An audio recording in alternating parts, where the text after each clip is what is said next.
So the Medal of Independence is reserved for individuals who have overcome the repercussions and catastrophic and disabling neurological conditions by displaying courage, resilience, and an unyielding will to triumph in the face of seemingly insurmountable odds. It is our true honor today to recognize Beth with this award, as she has exemplified not only strength and determination, but has achieved the lofty goals she set for herself and overcame tremendous adversity. Beth is one of the most driven individuals I have worked with during my career as a physical therapist. She was admitted to Helen Hospital after experiencing a hypotensive episode during a routine medical appointment that resulted in a spinal cord infarction, which is basically a stroke within the spinal cord. She awoke in the hospital with a T10 incomplete spinal cord injury to find that she had lost use of all of her lower extremities. When I first met Beth, she was eager to finally start her therapy and to get better. She had limited active movement in her lower extremities and her ankles were immobile. She had spotty sensation in her right leg and the left was numb, and she even told me, "My bum feels like cement." She required assistance to move around in bed, transfer into a wheelchair, and to even sit up on her own.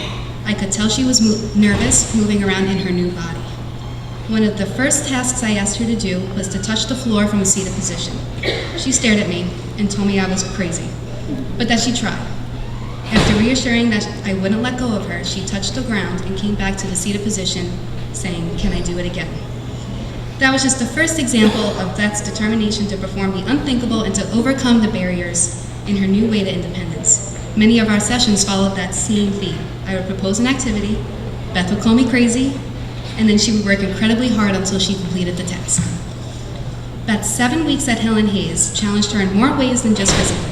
She learned how to overcome the emotional aspects of spinal cord injury as well. She worked hard learning management techniques for anxiety, acceptance, and perseverance. And she learned that there are good days and bad days, and that both patience and time are essential to recovery from a spinal cord injury. However, there were a few things this injury would not change. Beth was determined to get back to life as she knew it best. She had a strong work ethic and devotion to getting a job done. And she is very thorough in preparing herself for the tasks at hand.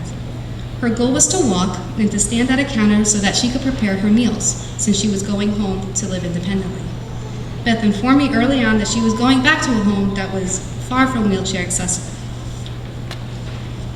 Her strength and determination to perform stairs and maneuver her wheelchair through very small spaces inspired her therapist to brainstorm alternative ways to get Beth home independently. When Beth did go home after that 7 weeks here, she was able to stand balanced for about 30 seconds and could walk 30 feet with her rolling walker and her braces.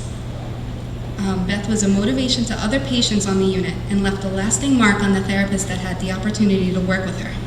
Today, she continues with her outpatient therapies, attends support groups here at the hospital, and I hear is also participating in adaptive sporting events. Beth, we are all so proud of you and the obstacles that you have overcome since your injury. You truly exemplify what hard work and determination can accomplish. You have all of our best wishes, and we look forward to cheering you on at your sporting events. Congratulations.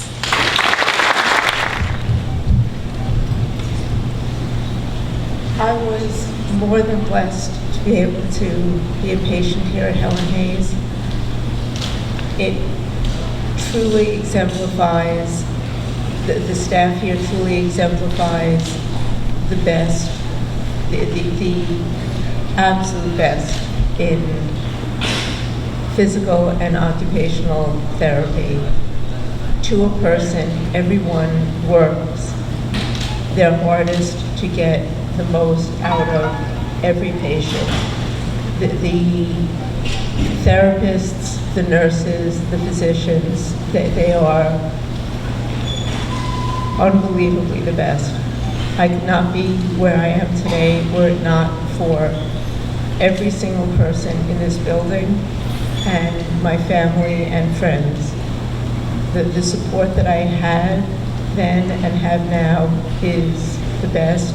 My daughters are the best. And I'm sorry. I just thank everyone who helped to bring me here to this moment, and I congratulate everyone else who is up here as well. Thank you.